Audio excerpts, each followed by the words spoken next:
With me today is a picture of a human skull.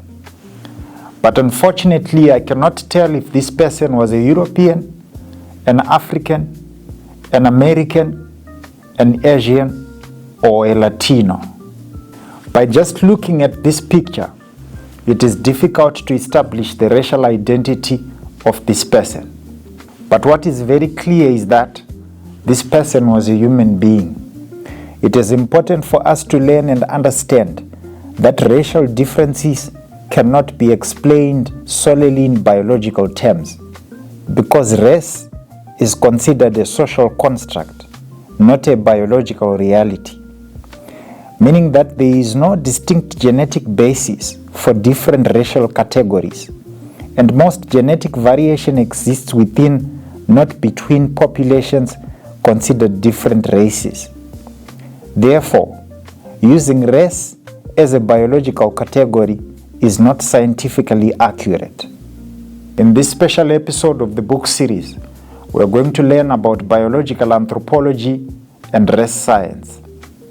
I called an emeritus professor of human biology at the University of Cape Town. His new book, Bones and Bodies: How South African Scientists Studied Race, was published by Wits University Press, and a copy of it can be accessed on the link that is right in the description panel of this video. Enjoy the show.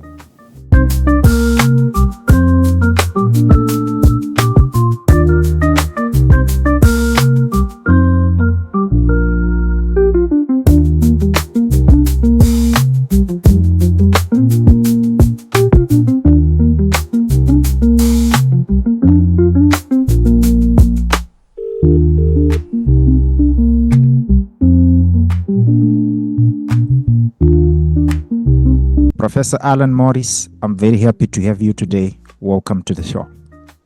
Thank you very much. I've really been quite excited about this. I've been about 2 weeks in the construction. Yes, wonderful. I'm very glad to have you because, you are somebody who has produced a work of interdisciplinary quality. We always emphasize that point, particularly for this program. We always want to have knowledge producers with an interdisciplinary quality to share their knowledge, because it has the potential and the capacity to reach out to a wider audience. So for starters, so that our audience can get to know you, can get to know your history and your background, I just want you to talk about yourself. I understand that you are currently an emeritus professor. So I would want you to talk and share with us your journey as a professor of human biology and your journey as an academic in the publishing industry, teaching, research, and all the other things that you have done. As the South Africans say, it sounds like a plan. Yes, I'm Professor Emeritus. I was at University of Cape Town for 33 years. I retired about just under 10 years ago. And we do have a program. I mean, there's nothing negative about it at all, but the older white males like me, it's time for us to go. And we've been replaced by younger people who are doing the same job we did. And I tend to feel better. It's amazing to watch them sometimes. But I'm a biological anthropologist. I was part of anatomy. I'm not even sure what my hat is. I've sometimes do forensic anthropology. I've been known for that. But the bottom line is that I came out from Canada, can you believe it, 50 years ago, to do a PhD at Johannesburg, Wits. And other than brief visits to family and conferences overseas, I now live here. I'm very much a South African at all levels. My most amusing thing about that is we have many, many African students in the medical program, and they would catch me after a class and they would hear my accent and they would say, "Professor Morris, how long have you been in this country?" And my answer was always the same: longer than you. They were all 20 years old. I've been here 30, 40 years plus. So I'm very much, this is my home at this stage. So I made a choice back when I was in my 20s that I would be an Africanist working in Africa. I was in Johannesburg for 5 years or so doing my PhD, then moved down to Cape Town. And Cape Town's a very hard place to leave. It's beautiful. I think some years ago, I'm sort of reminiscing since you've triggered it. Uh, at just before what we might call independence in 1994, just before that, things were looking quite bad. There were attacks, there were things going on. It seemed the government would take one step forward and then two steps back. Things were just starting. Some things were working, some things weren't. There was a lot of depression, particularly amongst academics, saying, "Is what's going to happen in the future?" And at that point, I did start to look to see if there were jobs elsewhere overseas. And to be honest, I was offered one or two. But there was nothing ever offered to me that matches what I have in Cape Town. So I just stayed because this was a place I had unlimited research potential, excitement. Things are changing around me. Colleagues that argued. I like colleagues that argue. They're much better than colleagues that just shake their head and say, yes, it's wonderful stuff. And students that argued. I like that too. That's another good thing that happens. So, it's been an exciting place. It was the right career choice for me. That is excellent. Thank you very much for sharing that story with us. Now let's get into the discussion of the book. I should say you did a good job. Thank you very much for that. And I'm sure that this is going to be very helpful and insightful knowledge to our student community and the general public at large. What do you consider to be the core ideas of the book and its central argument? Well, I got to tell you something about the book. It took about 2.5 years to write, to put together, but it's not 2.5 years of writing. It's 30 years of writing.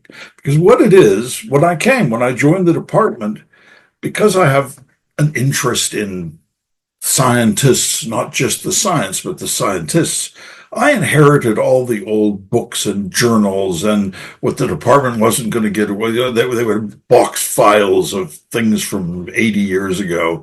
And they ended up in my office. And in kind of a sense, I ended up the university, the departmental historian, particularly with previous professors, very different experiences from me, and old correspondence. The most exciting thing were unfinished publications that they never quite finished. So I got to see something that no one else had seen before. And these, I've been thinking about them a long time, but really required losing my job by retirement in order to have the time to really focus on those. So really, this was something that had been bubbling for years and years, then went on to the boil when I retired, and then just before COVID helped to finish off the manuscript, but just before COVID, just started to say, I've got to put all this together. And what it was, and what the core of the book is, it's the personalities behind the facts. My mentor, who was my thesis advisor in Johannesburg when I was young, is Philip Tobias, late Philip Tobias. And he published an article in 1985, which, typical Philip, it was an American Journal of Physical Anthropology. It ran for about 20 pages of published text called The History of Physical Anthropology in South Africa. And Philip, being Philip, filled this. He was just so knowledgeable about every person who'd worked and what he published and what he had to say. And I read this, realizing there's no way I could match what he could do, except I realized something. Philip never gave you a personality. He just gave you the facts. So I'm reading through this and seeing all my old correspondence and the publications and the unfinished, unpublished publications, I realized you had to know more about the person, the scientists themselves, to understand what they were doing in Philip's treatise. So you needed to know what they've been published, what they've been working on, but where did they come from? Where did they train? Did they have a mentor? Did they have a professor who argued and talked with them? Did they have a social background which was conservative or liberal? Did they get involved in politics? Did they fight with their students? I mean, all of these are questions which we would know with our current professors. But Mm-hmm. now I'm talking about professors from 40, 50, 60 years ago, 70 years ago. And there was a huge hole. And the hole was understanding the motivations of the people who studied anthropological science, in particular, the concept of race within South Africa. Mm-hmm. Such a loaded term, and such a term filled with strongly worded, disconnected opinions, and yet nothing had really been published about the people who did this, their personalities, their quirks, their way of studying, their way of publishing. So the book became an opportunity to stitch those together, putting them, in essence, as a preface to the published scientific information. And what it did was it gave us a way to see these early publications.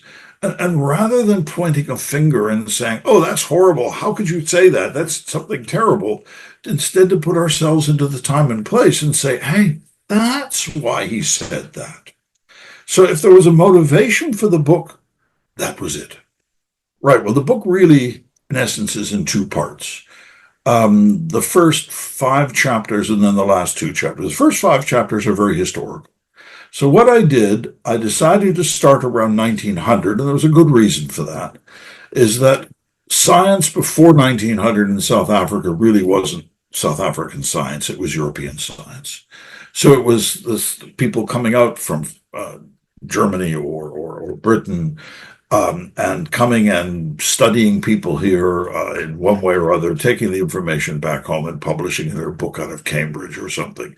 It wasn't till around the turn of the 20th century that there were people here, first in the museums and later in the universities as they were developed, who saw themselves as South Africans as opposed to being displaced Brits or whoever else. Many of them were other scientists from other places, but they had bought in, like I've bought in. They've come in and they've become South African in that sense. And the first one to do this is a fellow named Louis Perringway, who was a Frenchman who ultimately became director of the South African Museum, nowadays known as the Zico Museums in Cape Town. And Perringway, believe it or not, was an entomologist. He knew nothing about anthropology or anatomy or people, but he had a fascination with insects. And he became the expert at the insects which were damaging the grapevines of the grape country in and around Cape Town. And while he was out, he was hired as part of the museum, but also as part of the Department of Entomology in the provincial, the colonial government, to go and visit these grapevines and vineyards and look and see what the situation was with insect pests and problems. And as he walked along the furrows between the grapevines, he kept turning up archaeological tools, and they attracted him. By about 1900, he had definitely moved in and become really interested in the archaeology of the country. And he had moved from studying insects to studying the cultures of people. He wasn't an anatomist, but he became extremely interested in, well, call them as he would have at the time, the native races of the country.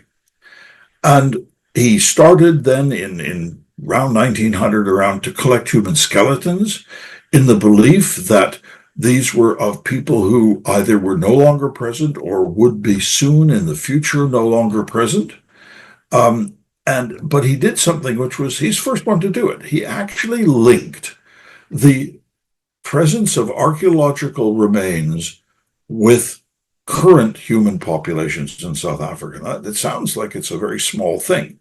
But up until then, the arguments were always Africa, certainly south of the Zambezi, was just an open space with no people. And what's happened since then is there were waves of settlers.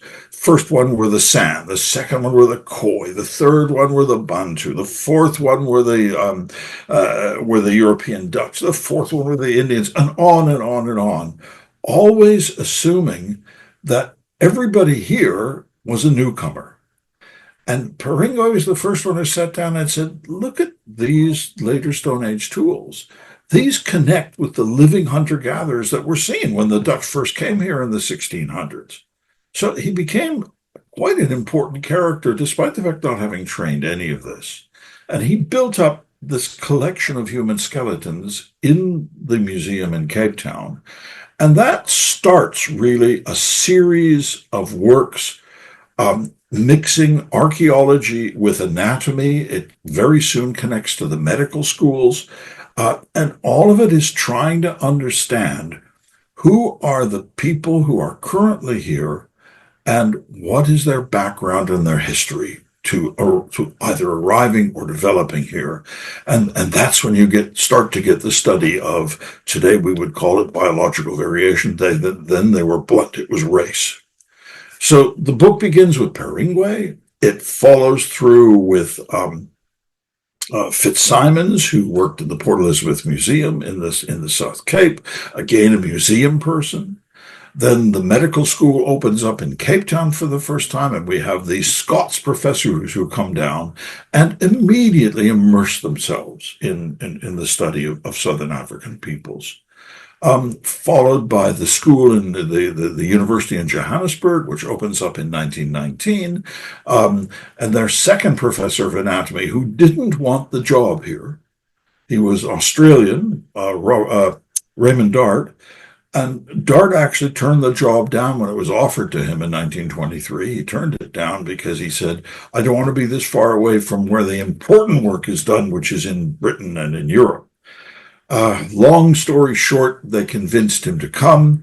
He arrived in 1923 and hit the ground running. By the end of that year, he was starting to publish on Southern African peoples. And these guys really got seriously into it, but they all brought baggage with them. The baggage obviously came from Europe. It colored the way in which they saw things. But in the case of Dart, for example, he brought with him something called diffusionism, which had been taught by his professor in Grafton Elliott Smith in London. And it basically taught that all significant cultural aspects came from Egypt. And every cultural aspect that you see of any significance in Africa is from Egyptians and no one else. So it was kind of a pulse that sent culture out into cultureless people. And this fills Dart's writings in the 1920s and 1930s. So all of a sudden you're starting to get this picture of not just the scientists and the work they're doing, but how their backgrounds and directions are starting to play out. It moves into the provincial museums up north of the Orange River. There's new collectors there. Now it comes into Afrikaans-speaking scientists who move into that area. And it culminates really up into the work of Raymond Dart in the 1940s, 1950s with his senior student, Laurie Wells. So it comes up, and then it shifts, and it shifts in an extremely important time period, which happens here, but also happens in the United States and Britain and in Europe as well. But my primary interest was the English-speaking world, which is the shift to what's called the new physical anthropology. This is something coined by an American researcher whose name will come to me as I think this through, who basically coined it because he was saying they wanted to get away from, in the 1950s, they wanted to get away from these ideas about fixity of races and anthropology being the study of races. And they began to look at context of peoples rather than their races. If you could speak to a scientist in 1940 like Dart would tell you the most important thing to know about any group of people is their race. And the reason that's the case is that the race defines what they do. It defines their behavior, defines their attitude, defines their education, defines the way they see the world. Okay? And what the researchers now were looking at in the 1950s, they were realizing But wait a minute, we've been looking at the wrong thing. And the reason we've been looking at the wrong thing is we've been thinking race is a hardcore fixed thing. And instead, we've been trying to define something which is very precise and actually is undefinable. And the reality of any human population, it's not its average, the so-called type, but it's the variation that surrounds them. And what we need to study is not the description of the people, but we need to study how they adapt, how they deal with the life and environment around them. So it's a shift in thinking. It first gets picked up in 1950s, early 1950s. It spreads.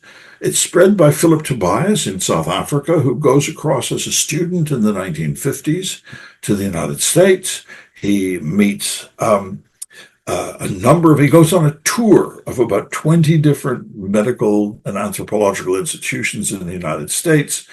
He has been trained by DART, so he tends to think in terms of types and rigidity, but he's now hearing these other arguments and they're bubbling. He returns to South Africa. He's in the middle of this political upheaval that's going on. Apartheid is locked into the government in 1948. He's a staunch opponent of apartheid. He's a student activist. And he starts to really get this going in his mind.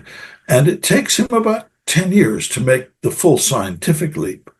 But by early 1960s, he's publishing very different things than DART does. So if you look at DART, it's all about race and who was there at a given time.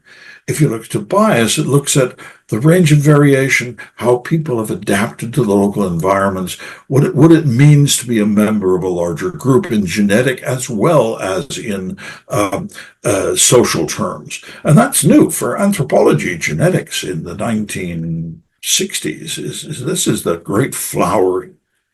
So that second part of these things then look at two researchers in particular, Philip Tobias in Johannesburg and Ronald Singer in Cape Town, how the two of them bridged into what we still call today the new physical anthropology, although it's far from new, but the ideas have changed. So that kind of brings us up to really up into the 1970s, early 1970s or 1980s. And it comes into the time when I arrive. I come into South Africa in 1975, 50 years ago. Nice. So I come in 1975. I'm a student of Philip Tobias. I'm in the department in Johannesburg, which is strongly anti-apartheid. We're talking about things in different ways. I go to my colleagues in Pretoria. It's like we're speaking a different language.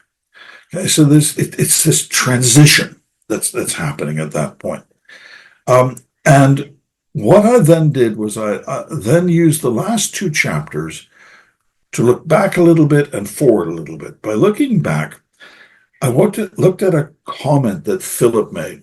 Philip said in his 1985 beautiful The History of Physical Anthropology, he said, and I'm quoting, "No South African physical anthropologist